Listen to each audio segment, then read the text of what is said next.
And before we move on to native VLANs and trunk ports, let's just to prove the situation, what we'll do is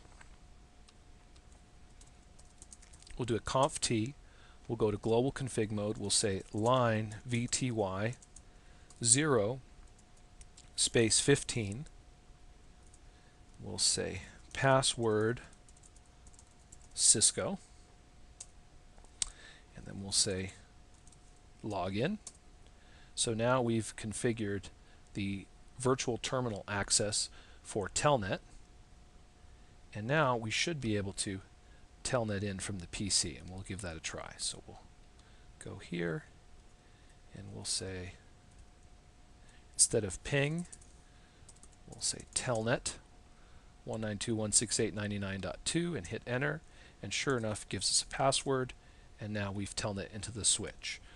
We cannot get to privileged mode because we've not set an enable password on the switch yet. To do that, it's pretty easy. We'll just end here, do a conf t to get to global config mode, and we'll say enable secret password, so it's encrypted, and we'll just put the same password again, Cisco. Alright, enable secret Cisco, and now we have full access from the PC to telnet into the switch and completely remotely administer the switch. Right? Now once again, this switch here has the IP address 192.168.99.2 on interface VLAN 99. Right? So, management VLAN. Now, let's talk about trunks. And for talking about trunks, what we're going to do is we're going to take another switch. We'll get this 2960 switch and we'll bring it out over here, right? And essentially what we could have is a scenario where we have another PC, let's say on the default VLAN. We could have another PC on the student VLAN, which is VLAN 50, right? All right, we'll just say that right there, right? So we could have a scenario like that, and we'll plug them in accordingly. So we'll say this PC is on port 5 again, and this PC is going to be on port port 10, right? And so now we want these PCs to be able to communicate from one building, let's say, or from one floor in one building to another floor, right?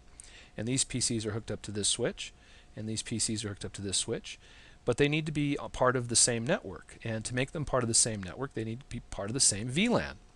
So what we need to do is we need to assign VLAN 50 to port 10, and port 5 is already part of VLAN 1, right?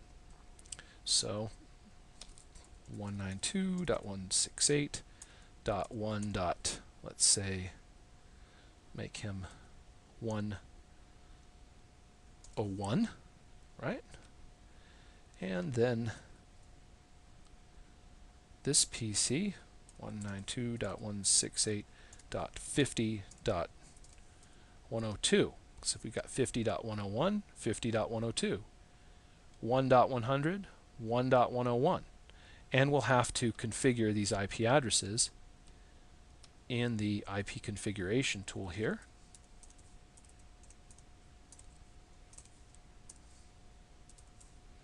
Right, I think that's the number we wanted to give him. Yep. Notice I'm not putting in a gateway because there's no router right now. So I'm not putting in a gateway. All right. And for this one,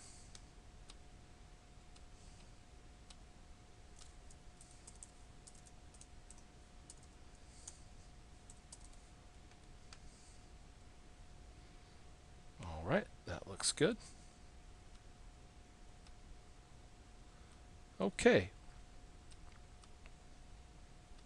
Now we want to set up communications between these two switches. So here's the options we have. Now for switch to switch, we're talking a crossover cable. So click on cables, click on crossover cable, and then we will, one more time, crossover cable. We'll go port 1 to port 1, right? So now we have a crossover link. Now, port 1 on this switch is the same as port 1 on this switch. They're part of the default VLAN, right? So they're automatically part of what we would say is VLAN 1, right? Which is also known as the default VLAN, right? So these two PCs right off the bat should be able to communicate with each other. So we'll open up this command prompt.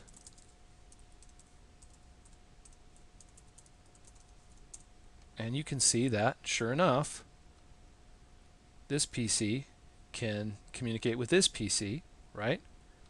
But it's not going to be able to communicate with this PC, right?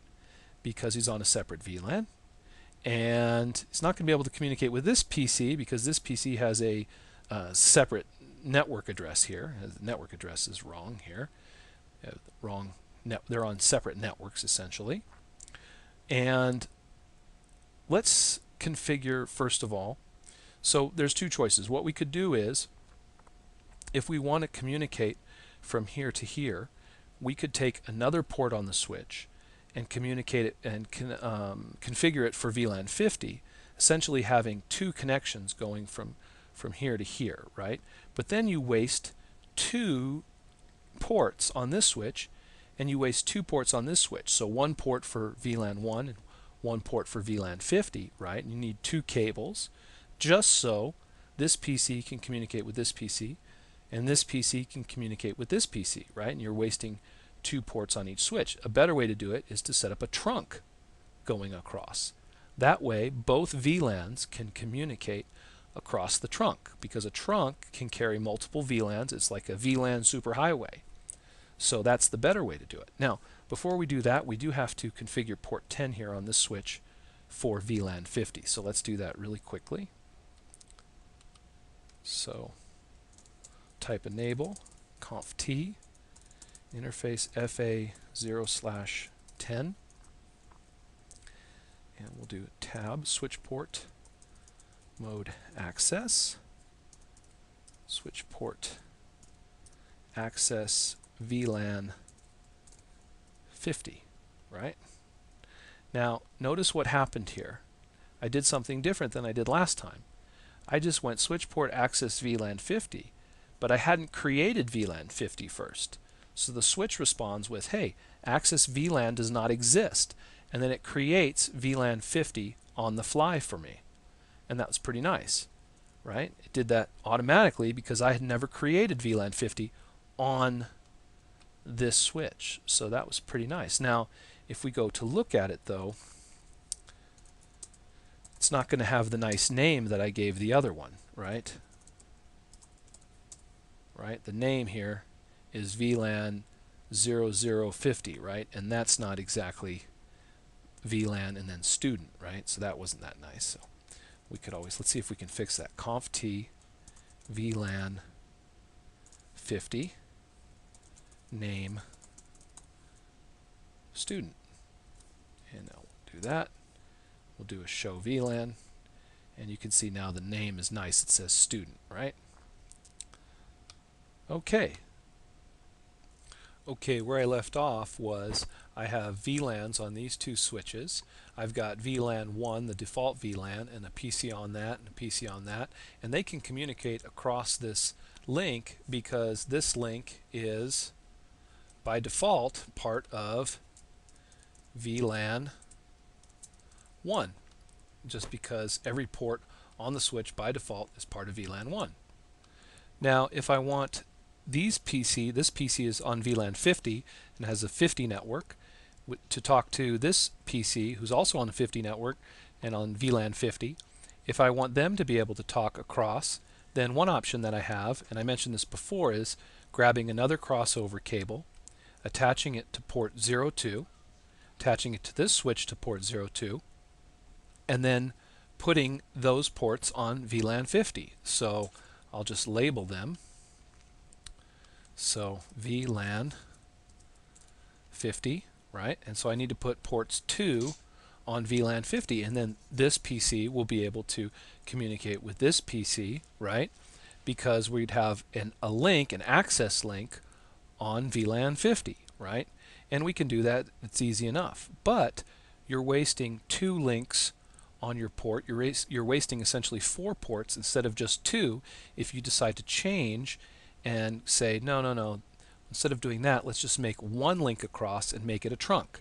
So that's what we'll do. So I'm going to cancel this, and I'll deselect, and I'll cancel that link, right? And I'll cancel this right here and this right here, and we'll make this link across a trunk instead. So